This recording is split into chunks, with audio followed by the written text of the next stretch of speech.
In 1947, a beautiful young woman was found dead in South Los Angeles, her body sliced clean in half. Police and the media quickly dived into the case, revealing its gruesome details and giving the victim a notorious nickname.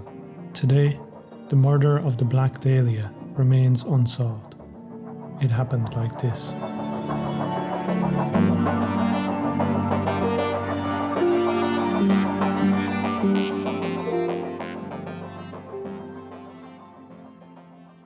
January 15th, 1947 was a cold morning in Los Angeles.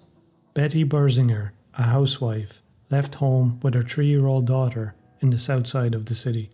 The area was just beginning to develop and contained many empty housing lots. They walked along North Avenue in Leimert Park, and as they reached the corner of 39th Street, they found a grim discovery. There, lying on the grass, was a pale, white body unmoving. Initially, Betty thought it was a mannequin that someone had thrown away, but on closer inspection, she realised the horror of the scene. She screamed and pulled her daughter away and ran to call the police. The police arrived to find the body of a young woman who had been completely severed just above the waist. The upper and lower body lay separated from each other. There was cuts all over the body, including slices that ran from the corners of the mouth to the ears, giving her a disfigured grin. The body appeared to have been posed by the killer, and medical examiners determined she had been dead for around 10 hours before discovery. Police also determined the woman had not been killed at the location. Shockingly, it appeared the woman had been drained of blood, giving her the striking pale appearance, washed by the killer and dumped here to be discovered later. An autopsy was conducted. The woman was about 5 foot 5 inches tall, 52 kilograms, and had light blue eyes. She also had badly decayed teeth.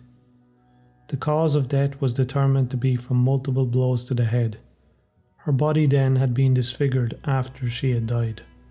The body's fingerprints were sent to the FBI and she was identified as Elizabeth Short.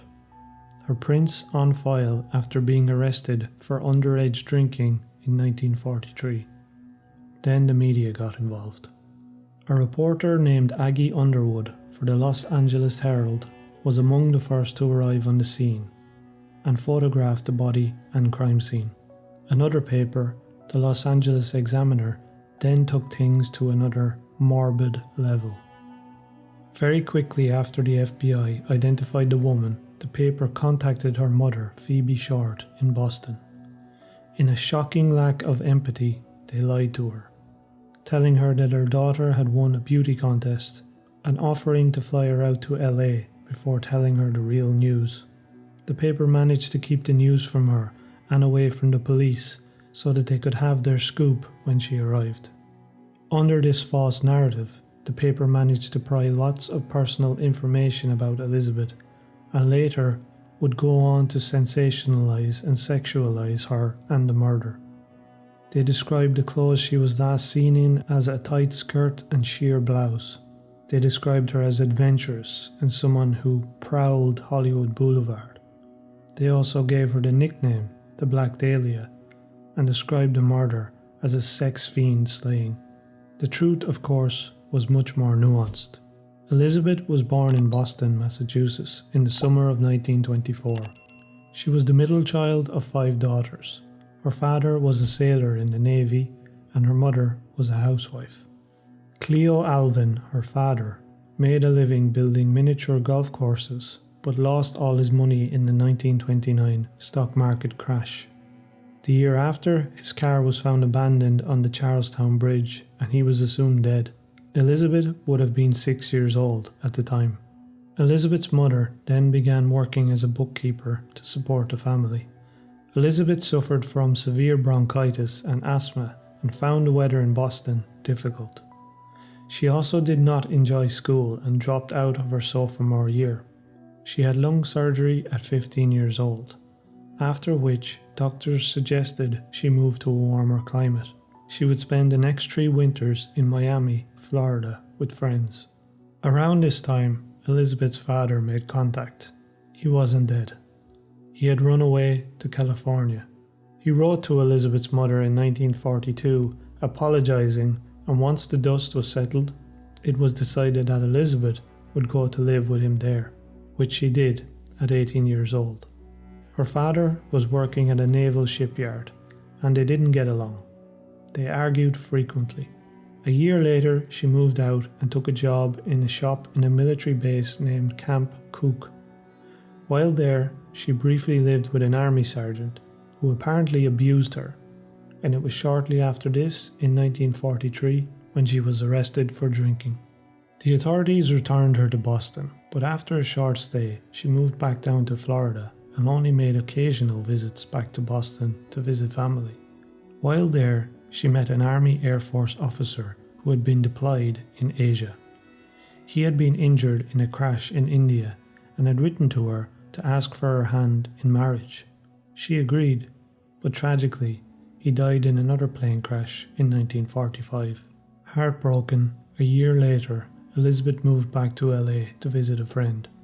While grieving, she had met an Army Air Force lieutenant in Florida who was now stationed in Long Beach. She would spend the last 6 months of her life in Southern California, mostly in LA. Prior to her death, she was working as a waitress and living behind a nightclub on Hollywood Boulevard. There are accounts that she was an aspiring actress, but she had no known roles or credits. Very soon after her death, the editor of the Examiner newspaper was contacted by phone by someone claiming to be the killer. He praised the paper's coverage of the case and said that eventually he would turn himself in, but wanted the police to try find him first. He also said to expect some souvenirs of Beth Short in the mail. A week later, an envelope was discovered addressed to the Los Angeles Examiner and other Los Angeles papers.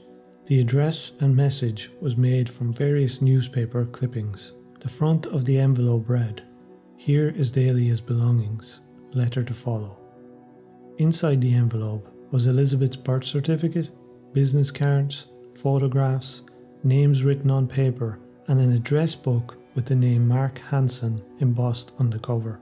The envelope and contents had been carefully cleaned with gasoline, which the body also had been, removing any fingerprint evidence. That same day, a handbag and suede shoes were recovered by police after being seen on top of a garbage can. They also had been cleaned with gasoline. Hansen then quickly became a suspect. He was a wealthy nightclub and theatre owner and an acquaintance of Elizabeth. She had actually stayed at his home on several occasions with friends as a boarder between May and October of 1946. Elizabeth had shared a room at his home with Hansen's girlfriend, but Elizabeth and Mark did not have an intimate relationship. Mark's girlfriend would later state that Elizabeth rejected his advances, and this may have been a motive for the killing.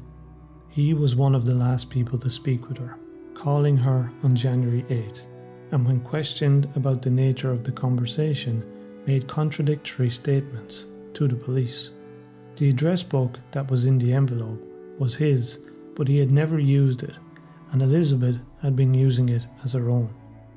He was a prime suspect, but was cleared of suspicion after completing multiple polygraph tests.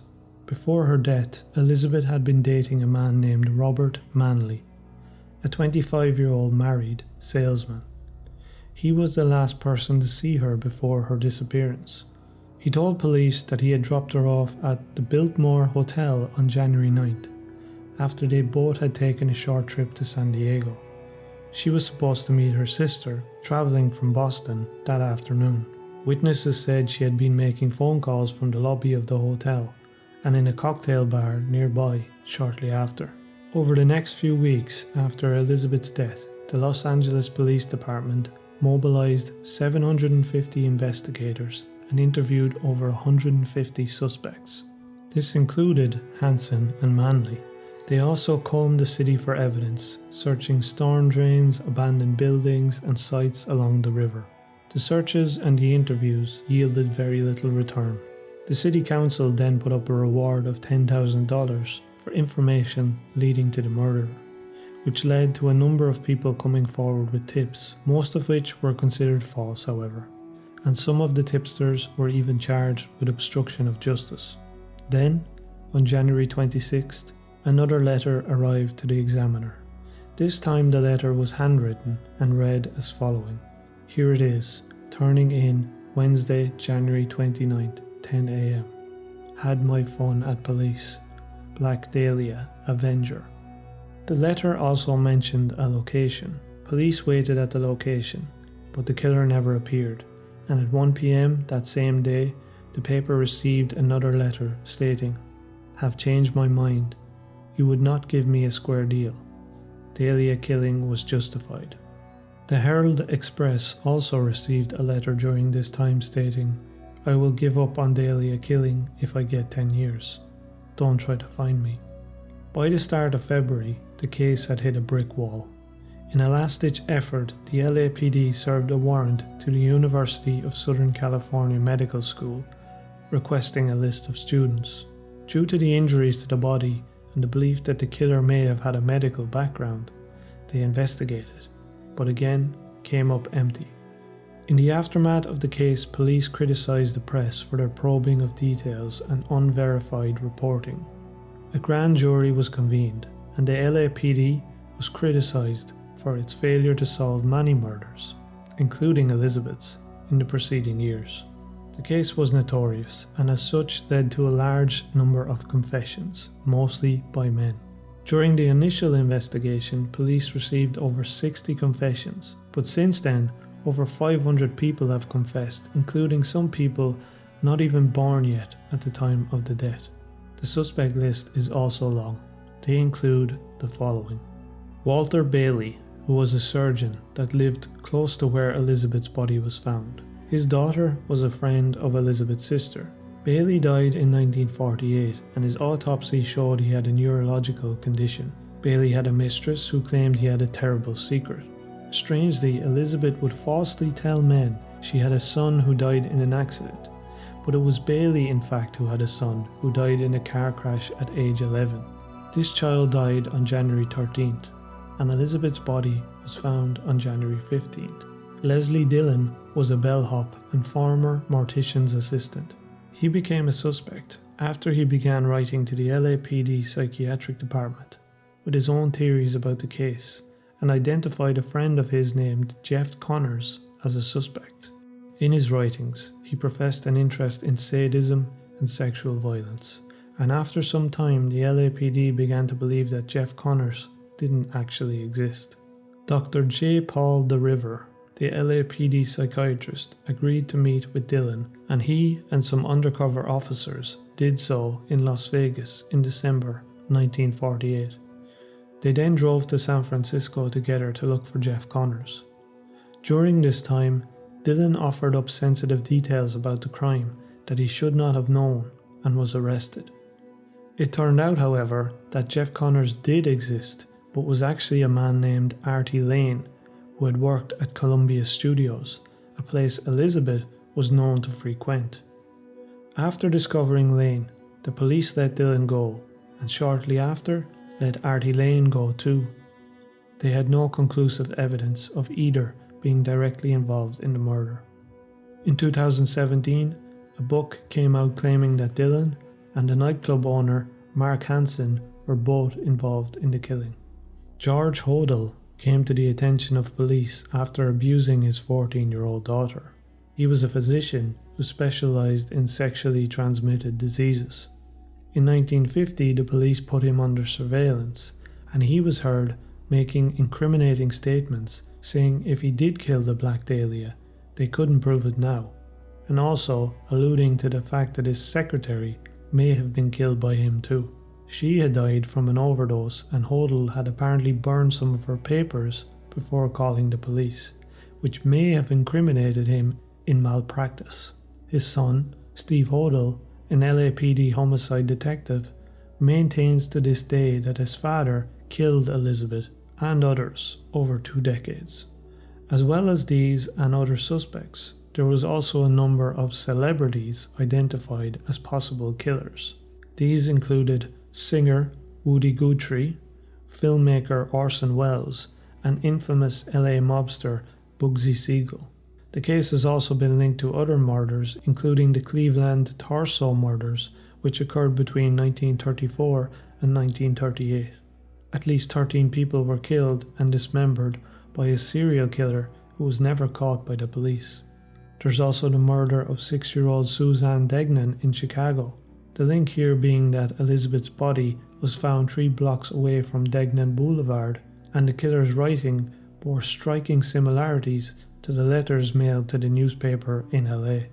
Also between 1939 and 1949, there were over a dozen unsolved murders of young, attractive women in LA. Police believed at the time that there may have been an active serial killer who had committed these murders, but ultimately they were all treated as individual cases and were never solved. Short's murder has been described as one of the most brutal and culturally enduring crimes in American history, and Time magazine listed it as one of the most infamous unsolved cases in the world. The media circus that followed the case has solidified its place in history, for better or for worse. It is worth noting that many of the rumours and information that circled about Elizabeth have little basis in fact. There was no evidence she ever worked as a prostitute. She was never pregnant and never a lesbian. Many of these rumours were put forward by the media to scandalise the case and sell papers. 2 weeks after the case, the state of California was the first to introduce a bill for a mandatory sex offenders registry. Many other states would follow soon after. And that is the case of Elizabeth Short, the Black Dahlia.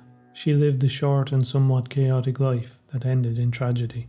The portrayal of her in the media tarnished some of that life, but to her family, she will always be the sweet girl that was just trying to make a better life for herself. I wonder, is the media better or worse today? How would a case like this be treated?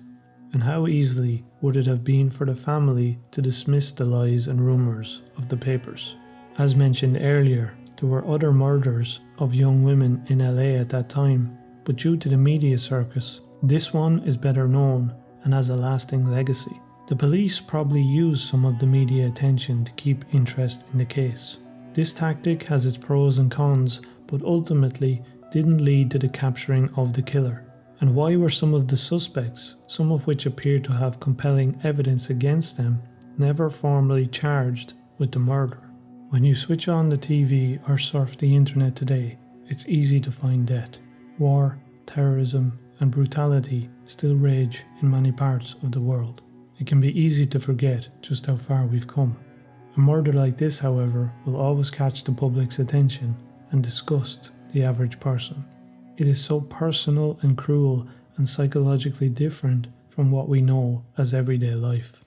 Like a bolt of lightning, a body appeared in the street in LA and shocked its public to the core. Since then, over the years, thousands of bodies have lain in LA's streets, but none have gained the infamy and scrutiny that this case has. The Black Dahlia is gone, her murder unsolved, her spirit still haunting the streets of South Los Angeles.